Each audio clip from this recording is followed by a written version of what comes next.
ब्रह्मा जी कहते हैं, नारद, गिरिराज हिमवान के ऐसा कहने पर लोक कल्याणकारी भगवान शंकर हंस पड़े और आदरपूर्वक उनसे बोले, अब तुम लौट जाओ। शंकर की आज्ञा पाकर हिमवान अपने घर लौट गए।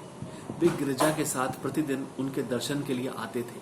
काली अपने पिता के बिना भी दोनों सखियों के साथ नित्य शंकर जी के पास जाती और भक्ति पूर्वक उनकी सेवा में लगी रहती। नंदीश्वर आदि कोई भी गण उन्हें रोकता नहीं था। तात महेश्वर के आदेश से ही ऐसा होता था।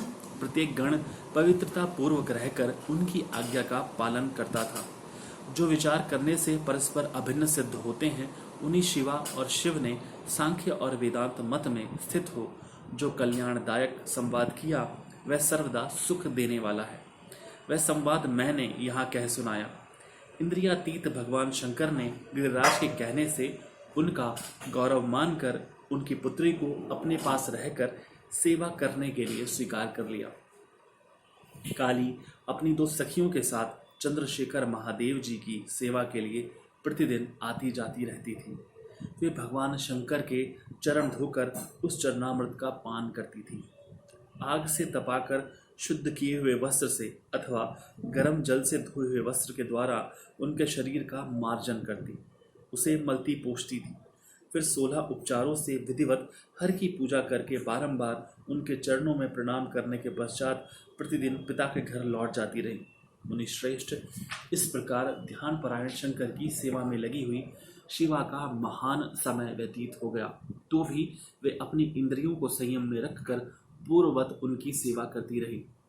महादेव जी ने जब फिर उन्हें अपनी सेवा में नित्य तत्पर देखा, तब वे दया से द्रवित हो उठे और इस प्रकार विचार करने लगे, यह काली जब तपश्चर्या व्रत करेगी और इसमें गर्भ का बीज नहीं रह जाएगा, तभी मैं इसका पाणी ग्रहण करूंगा। ऐसा विचार करके महालीला करने वाले महायोगीश्वर भगवान भूतनाथ तत्काल ध्यान में स्थित हो गए। मुने, परमात्मा शिव जब ध्यान में लग गए, तब उनके हृदय में दूसरी कोई चिंता न रह गई। काली प्रतिदिन महात्मा शिव के रूप का निरंतर चिंतन करती हुई उत्तम भक्ति भाव से उनकी सेवा में लगी रही। ध्यान परायण भगवान हर शुद्ध भाव से वहां रहती हुई काली को नित्य देखते थे, फिर भी पूर्व चिंता को भुलाकर उन्हें देखते हुए भी नहीं देखते थे। इसी बीच में इंद्र आदि देवताओं तथा मुनियों ने ब्रह्मा जी की आज्ञा से कामदेव को वहां आदरपूर्वक भेजा। वे काम की प्रेरणा से काली का रुद्र के साथ संयोग कराना चाहते थे। उनके ऐसा करने में कारण यह था कि महापराक्रमी तारकासुर से वे बहुत पीड़ित थे और शंकर जी से किसी महान बलवान पुत्र की उत्पत्ति चाहते थे। कामदेव ने वहां पहुंचकर अपने सब उपायों का प्रयोग किया, परंतु महादेव जी के मन में तनिक भी क्षोभ नहीं हुआ। उल्टे उन्होंने कामदेव को जलाकर भस्म कर दिया। मुने, तब सती पार्वती ने भी गर्भ रहित हो उनकी आज्ञा से बहुत बड़ी तपस्या करके शिव को पति रूप में प्राप्त किया।